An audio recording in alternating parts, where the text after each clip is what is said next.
있고요. 또 이마엽이라고 해서 판단을 하는 시냅스가 있는데 그런 것들이 보면 24개월이나 36개월에 최고가 됩니다. 네. 그러다가 자극을 받지 않으면 가지치기가 돼가지고 떨어지는 거고요. 보통 성인이 되면 이제 평균이 되는 거죠. 그래서 사실은 시냅스가 많이 발달할 시기에 교육과 자극이 필요하다는 거죠. 그래서 시기가 상당히 중요한 의미가 있습니다. 네네. 자. 그러니까 결국에는 이제 그 부위마다 하는 역할마다 많이 발달되는 시기가 따로 있으니까 그러네요. 그때 그런 교육을 해줘야 된다는 그렇습니다. 거죠. 그래가지고 사실 영유아 시기에는 이제 한꺼번에 그렇게 시각이나 뭐 청각이나 감정이나 이런 게 한꺼번에 발달하지만 공부의 내 시기라고 할 수 있는 초등학교 때는 저 앞에 화면에서 보는 식으로 네. 부위가 다릅니다. 그러니까 발달하는 부위가 다르죠. 그래서 5세가 되면 보니까 그 파란색 부위가 네. 상당히 발달한 부위인데요. 이마 옆 쪽이 많이 발달돼 있잖아요. 화면으로 봤을 때 제일 왼쪽에 그렇죠. 있는 뇌를 왼쪽에 말씀드리는 그림이죠. 거예요. 예, 네. 그리고 관자역부리라고 해서 언어를 담당하는 뇌가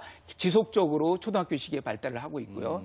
또 그 아인슈타인의 뇌라고 그래서 이제 마루옆 부위가 그 초등학교 이제 머리 꼭대기 쪽이죠. 네네. 9학년이 가면서 이제 발달하다가 20세 가까이 돼서는 이제 시각의 뇌인 뒤통수가 발달하는 식으로 발달하게 됩니다. 네네. 그러니까 결국은 아까 처음에 말씀하신 대로 엄마가 조급해서 우리 아이 1등 만들려고 맞습니다. 막 열심히 해줘 봐야 뇌가 따라주지 않으니까 그렇죠. 오히려 뇌를 더 망칠 수 있다. 뭐 예, 이런, 그렇죠. 예. 그러니까 뇌가 발달하는 시기에 맞춰서 거기에 따르는 이제 교육을 해줘야 되는데 네. 조기 교육이나 맞으면 선행학습이라고 하는 거, 선행학습은 요즘 뭐 2년, 3년 앞당기는 선행학습도 있으니까요. 네. 그런 경우는 뇌에 맞지 않다는 거죠. 뇌가 아직 준비가 안 된 상태에서 공부를 하니까 문제가 된다는 거죠. 아니 그러니까 아직도 기구 있는 아이한테 넌 좀 걸어서 뛰어라라고 하는 것과 뭐 별반 다르지 않은 예, 그런 맞습니다. 얘기일 텐데요.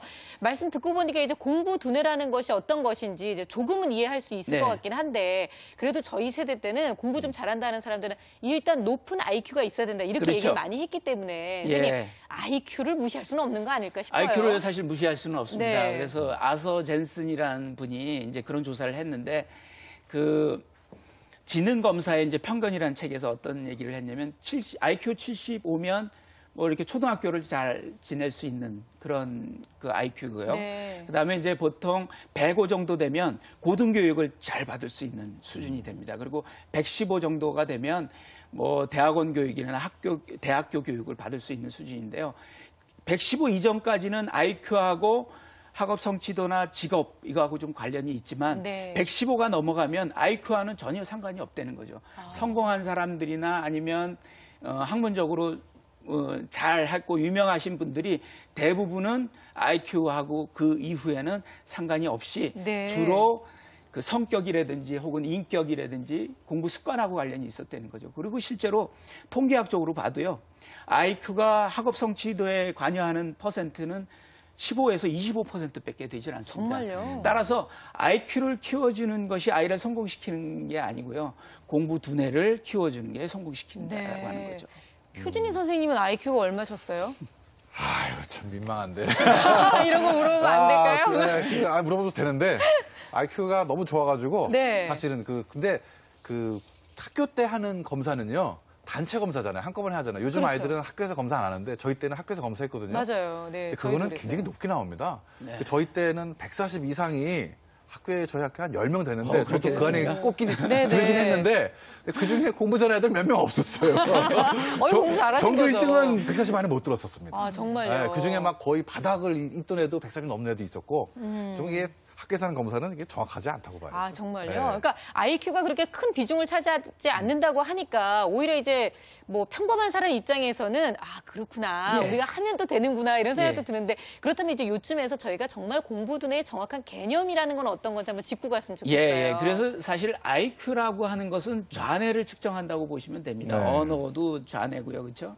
그다음에 이제 거기서 담당하는 이제 수리라든지 뭐 연산이라든지 아니면 규칙 뭐 이런 것들을 정하는 것이 주로 좌뇌의 기능을 보는 것들이 많거든요. 그리고 IQ가 높다라고 하는 것은 사고력이라든지 아니면 논리력 혹은 기억력 이런 것들이 높다는 거기 때문에 효율성이 높다라고 하는 겁니다. 근데 공부라고 하는 것은 그거하고 또 다르잖아요. 그렇죠? 네. 공부를 해야 될까 말아야 될까 하는 결정을 하는 것은 사실 운에 또 가깝고요. 또 공부를 하더라도 이거 기분 좋게 정서적으로 편안한 상태에서 공부를 할 것인지 아니면 이것을 이용해서 어떻게 활용할 것인지 하는 것은 다 운해가 결정을 하는 겁니다. 네. 따라서 IQ인 좌뇌적인 것들뿐만 아니라 우뇌적인 것이 같이 이루어져야지 그 아이가 제대로 말하자면 뇌가 기능을 할 수 있고 학습을 할 수 있다는 거죠. 더구나 공부라고 하는 것은 정서라는 것들 상당히 관여하고요. 네. 또 이 뇌라고 하는 것은 일종의 가전제품이거든요. 전기가 없으면 아무 소용이 없지 않습니까? 그래서 전기 같은 역할을 하는 것이 공부 호르몬이라고 그래서 그 신경 전달 물질들이 있습니다. 그런 것들을 관리를 해줘야 되는데 그런 관리들은 음식이라든지 혹은 수면이라든지 혹은 햇빛이라든지 이런 거에 의해서 관리가 된다라고 하는 거거든요.